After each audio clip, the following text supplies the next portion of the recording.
Pagkalipas sa mahigit isang linggong pamana mahinga sa hospital, na-discharge din ang nanay ni Malina. Nagulat siya nung sa halip na sa bahay nila iuwi ang kanyang ina, dinala sila na Vanessa sa isang apartment na nasa Pilar Village din. Bungalow type iyon na may 2 silid. Dito na kayo, titira mo lang ngayon, Aling Perlita, sabi ni Vanessa. Ako ho ang bahala sa monthly rent at bills ninyo, tsaka food allowance kaya wala ho kayong aalalahanin pa. Natawa ang nanay niya at si Bisaya. Napaiyak naman siya sa harap ni Vanessa. Maraming salamat sa tulong mo, Ate Vanessa.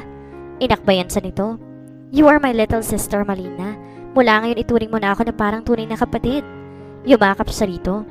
Nang umalis ito ay nagpaiwan muna siya roon para mabantayan ang kanyang ina at para mahakot na rin ang ilang personal na gamit ito sa barong-barong nila. Sa bahay ni Ate Vanessa pa rin ako titira, nanay. Sabi niya, tumango ito. Ang yaman talaga na mag-asawang yun, ano? Nakangiting, sabi nito. Gusto niyang mainis sa ina dahil hindi na yata mababago ang ugali nito na mukhang pera, pero nagtitimpi siya dahil alam niyang kagagaling lang nito sa isang maselang operasyon. Magpahinga na lang muna ho kayo at wag na wag kong magkikilos dito, sabi na lamang niya. Sinasweldohan ka na ba ni Vanessa? Tanong nito. Nanay, kahit pa 10 taon niya akong hindi sweldohan, okay lang, dahil laki na nagastos nila sa pagkaka-hospital ninyo. Baka nakakalimutan yung binayaran pa nila sa Bisaya para lang mag-donate ng kidney sa inyo. Aba, hindi naman natin sila pinilit na tulungan tayo Sumabog ang galit sa dibdib niya. Ang gusto ninyo, pabayaan na lang namin kayo? Hayaan na lang namin kayo mamatay?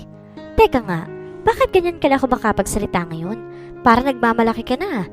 Para kang lao na nakatungtong sa ibabaw ng kalabaw. Galit na rin sabi nito. Dahil hindi ko na kayo maintindihan, Nay. Puro baluktot ang mga rason ninyo. Dapat magpasalamat kayo tension si Ate Vanessa at Kuya Marcos sa tumulong sa inyo. Pero ganyan pa ang tono ninyo. Tinalikuran ninyo ito at lumabas na ng apartment. Sa bahay na Cecil siya dumiretso. Dito siya naghinga ng sama ng loob. Sinamahan siya nito maghakot ng mga gamit sa bahay nila. Ibig mong sabihin, hindi mo pa nasasabi kay Aling Perlita tungkol sa pagtanggap mo bilang surrogate mother na magiging anak na naman Vanessa at Sir Marcos? Hindi makapaniwalang tanong nito. Hindi ko na kailangan ipaalam sa kanya. Hindi rin naman niya ako maintindihan, sabi niya. Pero syempre magtatanong siya kapag nakita kanyang malaki ang tiyan. Pag dumating ang pagkakataon yan, saka na lang ako magtatapat sa kanya. Pag sinabi ko kasi sa kanya, babayaran ako ni Ate Vanessa, tsak na kukunin niya ang pera sa akin. Hindi sa nagdadamot ako, Dang pero mas mabuti na rin akong hahawak ng pera dahil alam kong mawawala lang ng parang bula yun sa kamay niya napunta. Tama ka dyan. Tingnan mo nga si Visaya, nagpiesta na kahapon pa, nagpainom sa mga katropa rito, nagrenta pa namin sa okay kay Mang Enteng, saka ang dami ng pulutan. Bumangon ang inis sa dibdib niya. Wala na akong pakialam sa kanya, kung sa bagay pera niya yun, bayad sa kining ibinigay niya kay nanay, at sana madali lang naman ang bato niya dahil sa kakainom niya. Matigas din talaga ang bungo ng isang yun Napailing na lamang si Cecil. Kailan ka babalikin naman, Vanessa? Bukas pa. Darating si Kuya Marcos sa Makalawa, tsaka pupunta kami sa ospital para sa appointment sa doktor. Good luck na lang, Malina. Kinabukasan pagdating ni Marcos mula Hong Kong, nagtungo ulit sila sa Asian Hospital. Nagkaroon ng examination sina Marcos at Malina nung araw ding iyon, saka sila pinabalik kinahapunan.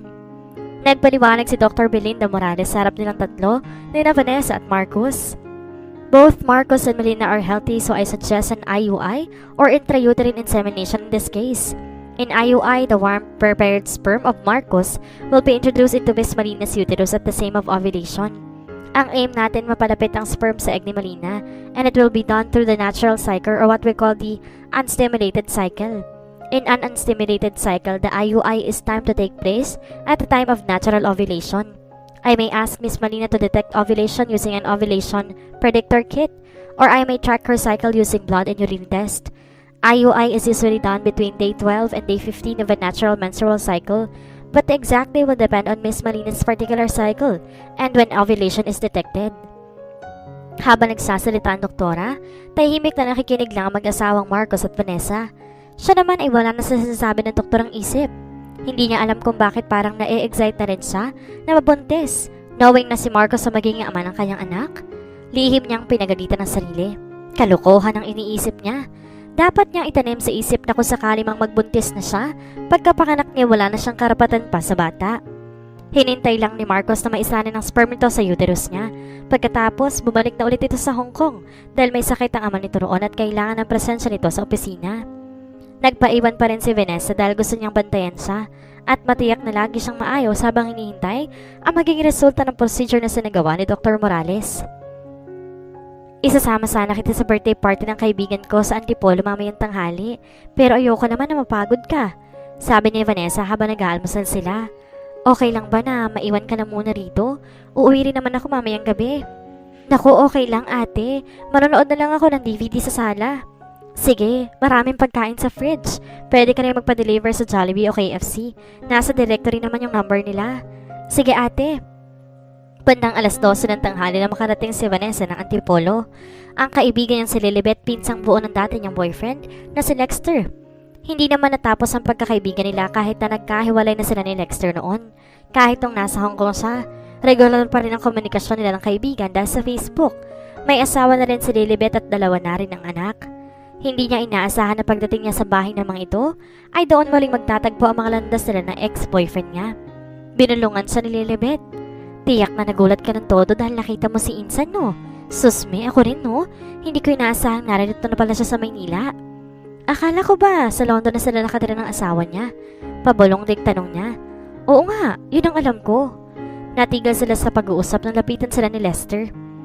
Nakangiting binati siya nito. Pinakiramdaman niyang sarili. Her heart thudded like crazy nang mapatitig siya kay Lexter. Malaki ang pinagbago nito physically. Lalo pa yata itong gumapo. Kowloon, Hong Kong.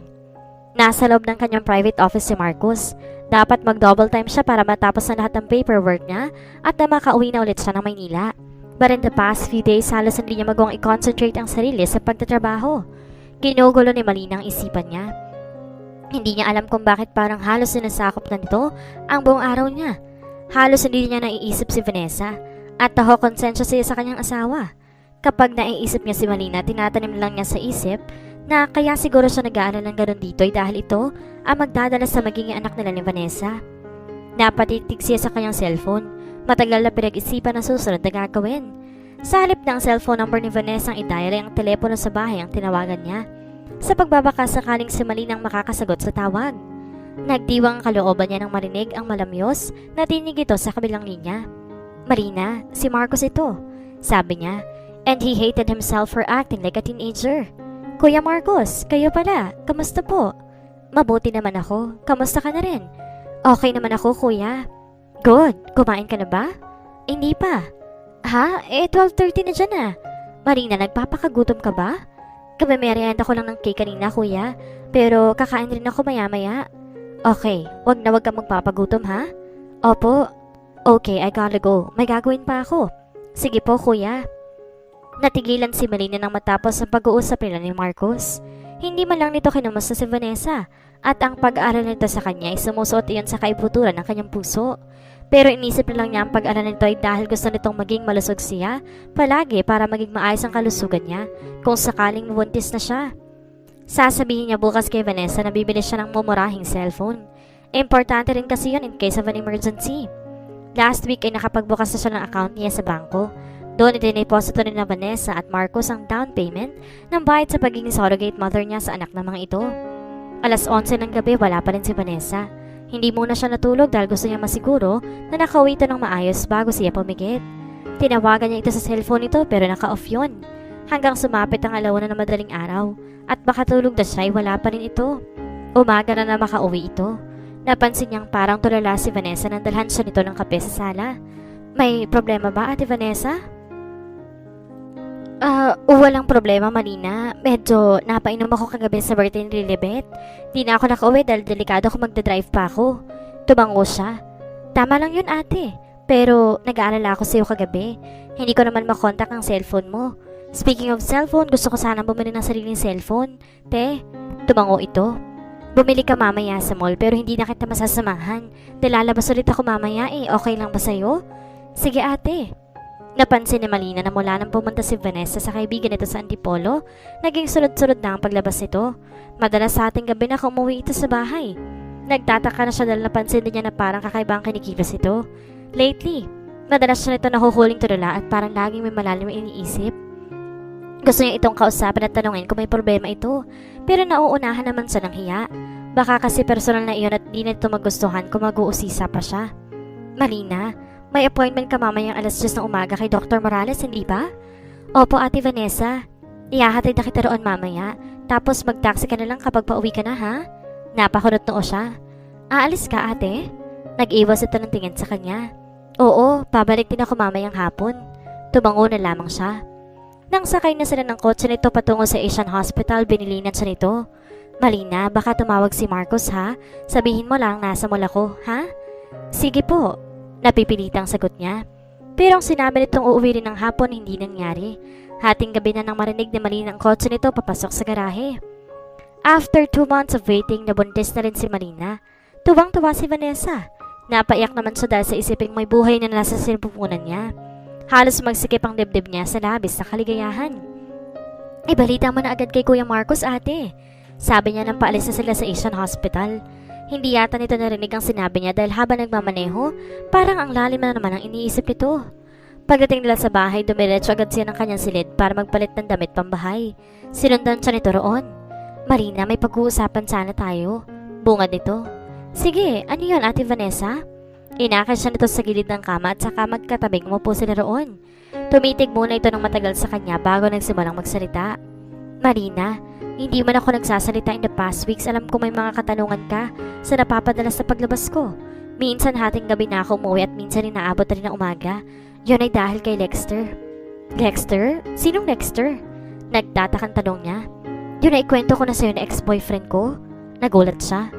Nung umattend ako sa birthday party ni Lilibet, nakita ulit kami ni Lexter doon. After 8 years, nalaman ko na hiwalay na pala sila ng asawa niya. At ang malaking problema, na-realize ko na in love pa rin pala ako sa kanya. Natutop niya ang bibig. Gulat na gulat sa pagtatapat nito. Tumulo ang tinitimping mga luha ni Vanessa.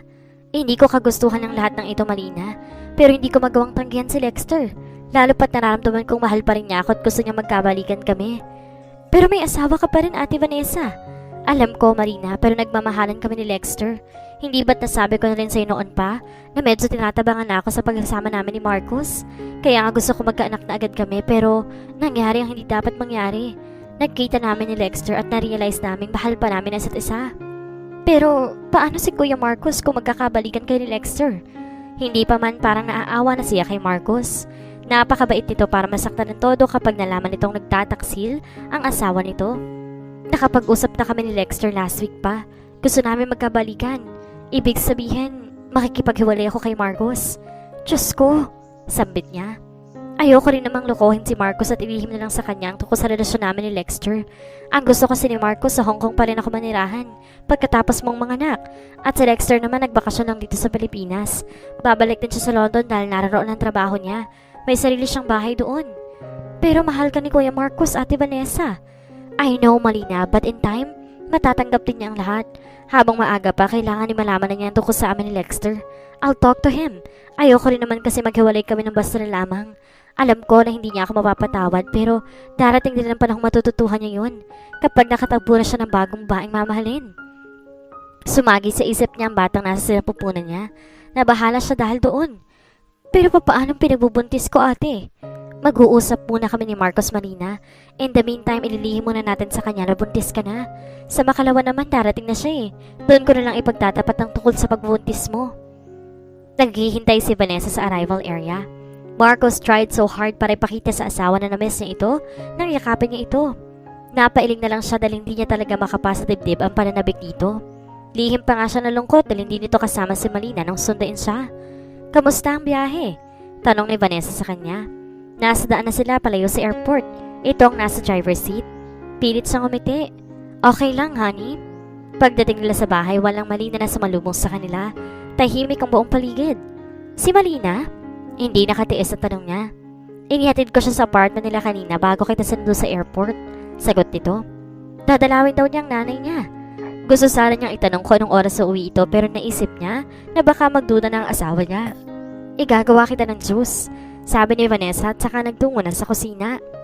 Pagbalik nito galing kusina, imat-ebot ang basa ng pineapple juice sa kanya. Hindi ito tumabi sa upuan niya. Sa halip ay sa single chair na sa tapat niya ito pumesto. Sa kanya napansin na parang hindi na ito mapakali. Parang may gusto itong sabihin, pero hindi naman masimulan ng pagsasalita. Hey, what's wrong with you? Tanong niya. Sinalubong nito ang tingin niya. Marcos, I have something to tell you. Ano yun? Nagpakawala ito ng isang malalim na hininga. Marcos, isang malaking kasalanan ang nagawa ko at hindi ko alam kung mapapatawad mo pa ako. Nagkita kami ng ex-boyfriend ko si Dexter a few days ago, pagbalik mo ng Hong Kong. And I realized na mahal ko pa rin siya and he still loves me too. Nagulat siya sa narinig mula sa asawa na ibabatuloy niyang hawak na baso ng juice sa center table. Umiyak ito. Hindi ko kagustuhan na nangyari, Marcos. Nakokonsensya ko every time na magkasama kami ni Dexter at ini-off kong cellphone ko para hindi mo ako matawagan. Nakokonsensya ko kapag naalala si Malina sa akin kapag hindi ako umuwi dito sa bahay sa gabi.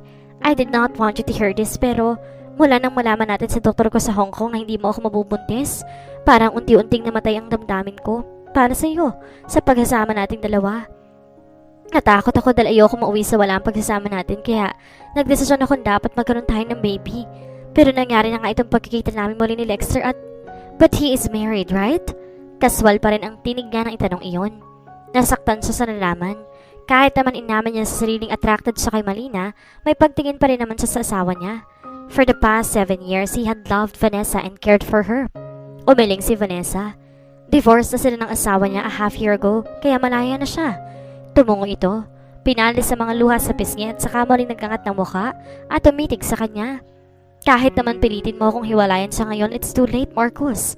Maraming nang nangyari sa amin ni Lexter at wala na ako mukhang makisama sa iyo tulad ng dati. Napatayo siya. Nagparoot pa rito sa gitna ng sala. Hindi niya alam kung anong tamang sabihin sa lahat ng mga pinagtapat ni Vanessa sa kanya. Napatayo na rin ito at saka lumapit sa kanya. Natigil ng pag-iyak nito. Set me free, Marcos. Please. Hinarap niya ito, but I still did not know what to say. Malina is 7 weeks pregnant. Galing kami kay Dr. Morales the other day. Kahit wala na ako sa buhay mo, I still have that baby she's carrying now, Marcos. I want that baby too pero mas may karapatan ka roon. Dahil galing din sa'yo ang nasa napupunan ni Malina. At kahit iwalay na tayo, gusto ko pa rin ituring na anak din ng batang yun. If you will allow me to. Hindi pa rin niya alam kung ano ang sasabihin. Maupo ka nga muna at kanina pa ako nahihilo sa'yo, sabi ni Cecil kay Malina. Kanina pa kasi siya palakad-lakad sa maliit na sala sa bahay ng mga ito. Ilang minuto lang siyang nanatili sa apartment na tinitirahan ng ina niya at ni Bisaya. Sumakay agad siya sa tricycle papunta kina Cecil. Nagkwento siya sa kaibigan tungkol sa pinagtapat ni Vanessa sa kanya. Dang, hindi ako mapalagay eh. Alam ko nakita na sina Ate Vanessa at Kuya Marcos. Alas 10 ng umaga dating na Kuya Marcos sa airport. Diyos ko, ano kayo na pag-usapan nila? Tiyak na nasaktan ng todo si Kuya Marcos na nalaman niya. Napatitig ito sa kanya. Malina, may tama ka yata kay Marcos eh. Masyado kang affected. Uminit ang magkabel ng pisngi niya. Ano bang pinagsasabi mo? Natural concern ako sa kanila mag-asawa dahil para na ako na silang fairy guard parents. Ang laki ng utang na loob ko sa kanila. Hindi na maitago ang nararamdaman mo sa kanya, gaga. Kahit pa itanggi mo yan sa akin. Parang nandalatang napaupo si Cecilia at saka sinapong kayang noo. Hindi ko alam, Dang. Ang alam ko nagagapuan at nababaitin ako kay Kuya Marcos. Nilapisan siya nito at saka tinapik sa balikat. Hindi rin kita masisisi. Gwapo na, mabait pa. Tapos ang yaman pa niya. Kahit nga ako nagka-crush agad ako sa kanya nung una ko siya makita eh. Anong gagawin ko, Dang? Kalimutan mo ang nararamdaman mo, Malina. Ayoko maliitin ka pero hindi ka bagay kay Sir Marcos. Masasaktan ka lang kung patuloy mo siyang mamahalin. Kahit pa siguro maghiwalay sila ni Ma'am Vanessa, imposible naman magkagusto siya sa'yo. Masyadong malayo ang agwat ng estado ninyo sa isa't isa. Pero mahirap din lang si Ate Vanessa na mapangasawa niya. Ngaling-ngaling niyang sabihin pero ayaw niyang bigyan na maling pag-asa ang sarili niya. Napatungo na lamang siya. Alam ko yan, Dang. Kapag bumalik ka na sa bahay nila, madaratan mo na roon tiyak si Sir Marcos. Pero mas mabuting si Ma'am Vanessa munang kausapin matanungin kung ano na pag-usapan nila. Lalo nang tungkol dyan sa pinagbubuntis mo ngayon. Ang inaalala ko lang, paano nga ako nagdesisyon na nga sila since maghihiwalay sila eh. Kakalimutan na lang nila yung pinagbubuntis mo? Natilihan siya sa matagal na napaisip bago nagsalita sa buong tinig. Kung gano'n ang mangyayari, itutuloy ko to, Dang. Total may pera naman ako sa bangko. Kaya kong palakihin ang anak ko. Ang tanong, anong sasabihin mo kay Aling Perlita kapag nakita niyang lumalaki na yung tiyan mo? Yan ang hindi ko pa alam ang kasagutan. Nagkwentuhan pa sila bago siya nagpaalam dito. Pagbalik niya kina Vanessa, ito nagbukas ng pinto para sa kanya. Napansin niyang medyo namumugto ang mga mata nito. Nagkausap na kami ni Marcos, sabi nito. Sinabi ko sa kanya makikipaghiwalay na ako sa kanya at magde-divorce kami sa Hong Kong as soon as possible since doon naman kami nagpakasal. It was a big shock to him. Umalis siya pagkatapos ay mag-usap kanina. Pumunta siya sa bahay ng mama niya. Baka gusto muna niya makapag-isip-isip kaya umalis siya dito. Hindi niya alam kung anong itutugon sa sinabi nito. Nasabi ko rin sa kanya na buntis ka na kahit iwalay na kami, still has that baby you're carrying right now. I told him that I wanted a baby too pero mas may karapatan siya dyan sa dinadala mo dahil siya ang biological father niyan. At anong isinagot niya? He told me he was going to keep the baby, Marina. Sa pag-uusap namin kanina ang tungkol sa baby pa lamang ang napagkasunduan namin. Itutuloy mong pagbubuntis dahil gusto rin niyang magkaroon ng anak. Napatango na lamang siya. But deep inside her may nakapasi ang tuwa. At least hindi pala tatalikuran ni Marcos ang sarili nitong dugo. Napaiyak ulit si Vanessa. Bakas ang paghihirap sa mukha nito. Masakit din para sa akin na saktan ng ganito si Marcos, Malina. But I'm so in love with Dexter and I cannot live without him. Napatitig lang siya kay Vanessa. Hindi niya maipaliwanag kung bakit parang may nabuhay na galit sa dibdib niya para dito. Bakit ba naging marupok ito? Bakit kailangan pa nitong lokohin ang ulirang asawa na tulad ni Marcos? At si Marcos, ano kayang ginagawa nito? Nagpapakalasing na kaya ito dahil sa matinding sakit na dulot ni Vanessa dito? Kung sana'y may karapatan siyang puntahan si Marcos at aluin ito. Kung sana. Sa isang hotel sa Makati at hindi sa bahay ng ina niya dumiretso si Marcos nang umalis sa bahay nila ni Vanessa. Ayaw kasi niyang humarap sa kanyang ina na magulo ang isip niya. Ayaw rin niyang ipaalam dito sa ngayon na natuklasan niya kay Vanessa. Mamayang gabi na siya babalik sa bahay nila. Total naman pinal ng desisyon niya na tanggapin ang pakikipaghiwalay ni Vanessa. Hindi masyado masakit para sa kanya natuklasan, pero matindi pa rin ang kabiglaanan niya. Hindi niya sukat akalain na magagawa ni Vanessa ang ganoon sa kanya. At nag-aalala rin siya na baka hindi ito seryosohin ni Dexter, lalo pat nagawa na nitong lokohin si Vanessa noon. Ayaw niyang mangyari ulit iyon dito. He still cared for Vanessa at ayaw niyang masaktan ito. Naisip niya si Marina. Ano kaya ang saloobin nito sa napipintong paghiwalay nila ni Vanessa? Hindi kaya't magbago ang pakikitungo ni Marina sa kanya kapag naghiwalay na sila ni Vanessa? Knowing na si Vanessa talaga ang kaibigan nito. Paano kung maisipan ni Marina na wag na lang ituloy ang pinagbubuntis ito? Oh no, hindi po pwedeng mangyari iyon. Alas 9 ng gabi, nakahiga si Marina sa kanyang kwarto. Inaasahan kasi niya na hindi parehong iuwi sa bahay sina Marcos at Vanessa, kaya't laking gulat niya nang tumunog ang doorbell. Napabalik ko siya sa kama. Imposible si Vanessa rin dahil may sarili itong susi. Bumaba siya ng sala at binuksan ang pinto. Si Marcos ang bumungad sa kanya. Ikaw pala, Kuya Marcos. Nagsalubong ang mga tingin nila. Napansin niya na parang pagod ang mukha nito. He smiled sadly at her at saka ito pumasok sa loob. Dumanat siya ng sala at umupo sa sofa. Hindi niya alam kung anong gagawin. Lalapitan ba niya ito o aakit na lamang ulit sa kwarto para matulog na? Marina, tawag nito sa kanya.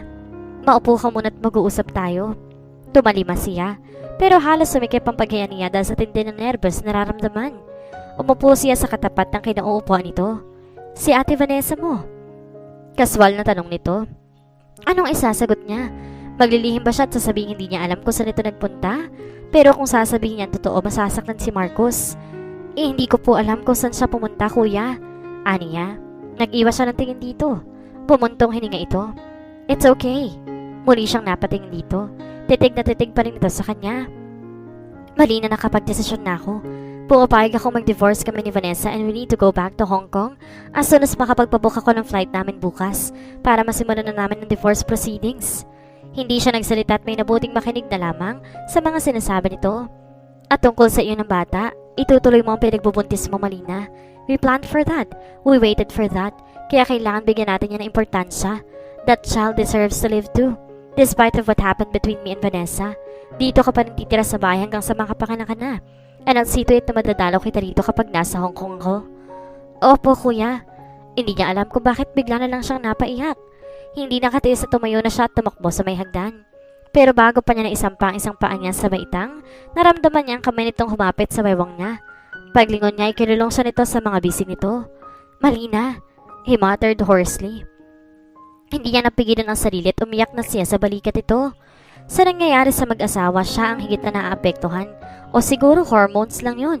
Ayaw niyang mag-isip. Shh! Everything will be alright. Pabulong na sabi nito malapit sa punong tenga niya. Matagal bago niya naikalma ang sarili. Saka lang niya niliyo ang katawan kay Marcos. Sorry, sabi niya. Nag-iwas siya ng tingin dito. Tara't ihahatid na kita sa kwarto mo. You need to rest. Hindi niya mabawi ang kamay niya nang gagapin nito iyon. At magkasabay na silang umakyat sa hagdan. Nang mabuksan nito ang pinto ng kanyang silid, hinarap siya nito. Go inside your room and sleep, Malina. Tumango siya. Go! Anito. Pero, napatingin siya sa kamay na hawak pa rin ito. Sorry. Anito sabay bitaw sa kamay niya. Na makapasok siya sa loob ng silid, walang kibong hinila nito pasara ang pinto. Napasandal siya sa pinto nang marinig niya ang mga yabag nito sa labas palayo ng kanyang silid. Napapikit siya. Marcos, bakit sa'yo pa